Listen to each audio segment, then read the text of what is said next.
आत्मज्ञान। और कई लोग मनोवृत्ति अनुसार मन जैसा करे वैसा आचरण करते हैं।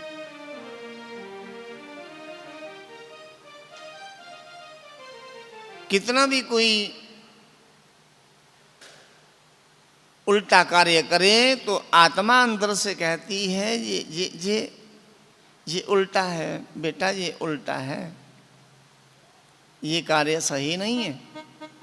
किंतु मन माना आचरण होता है, फिर भी कर ले तो चलो करके देख लो, बाद में देखा जाएगा परिणाम क्या होगा। जो भगवान का अंश बैठा है ना, वो सब जानता है उचित हो रहा है या अनुचित हो रहा है। तो कई लोग होते हैं जो लोग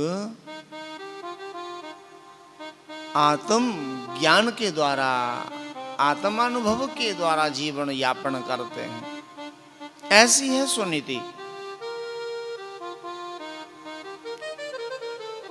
किंतु चंचल मन के अधीन होकर के जो जीवन जीने वाली वे है सुरुचि।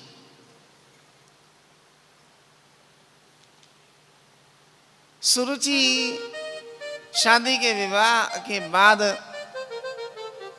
ईर्ष्या करने लगी सुनीति से। शादी हुए, विवाह हुए भी अधिक देर नहीं हुई, पर ये बड़ी ईर्ष्यालु है। कई लोगों को अपने दुख का, अपने कष्ट का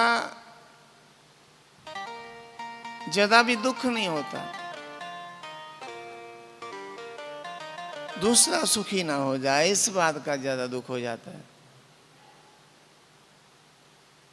इनकी सराहना क्यों हो रही है, इनका बड़प्पन क्यों हो रहा है, इनकी बड़ाई क्यों हो रही है, जे कईयों से सहा ही नहीं जाता। ऐसा ही स्वभाव सुरुचि का। राजा से कहने लगी, महाराज मुझे ना ससुराल में बड़ी घुटन लगती है, मुझे मायके जाना है। हर तीसरे दिन मायके चले जाती है, हर तीसरे दिन। एक दिन राजा ने कहा, बार बार मायके चले जाती हो, क्या बात है? मैं राजा मुझे रहना यहाँ अच्छा नहीं लगता, मैं रहूंगी नहीं।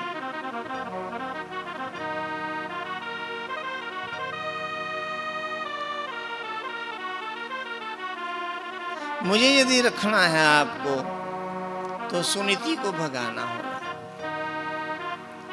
स्पष्ट शब्दों में बोल दिया। राजा ने कहा,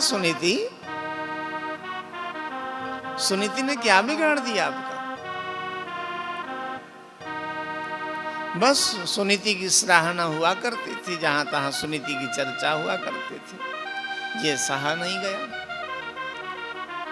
राजा ने सुनीति से कहा, सुनीति मैंने कहा था ना पहले ही कि दूसरा विवाह करके अक्सर घर में क्लेश हो जाता, अब क्लेश की संभावना बन गई है।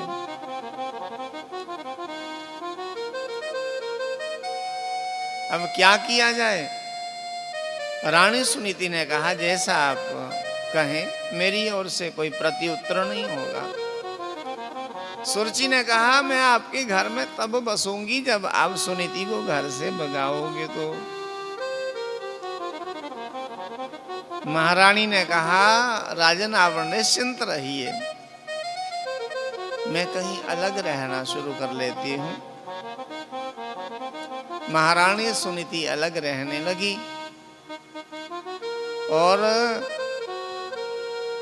संयोगवश ये गर्भवती हो चुकी थी। वो अकेले रहना पड़ा। भगवान का धन्यवाद करती है, प्रभु जी मुझ पर बड़ी कृपा हो गई, अब एकांतवास मिला है मुझे, मैं निरंतर आपका भजन करूंगी, ये सौभाग्य मिला है मुझे।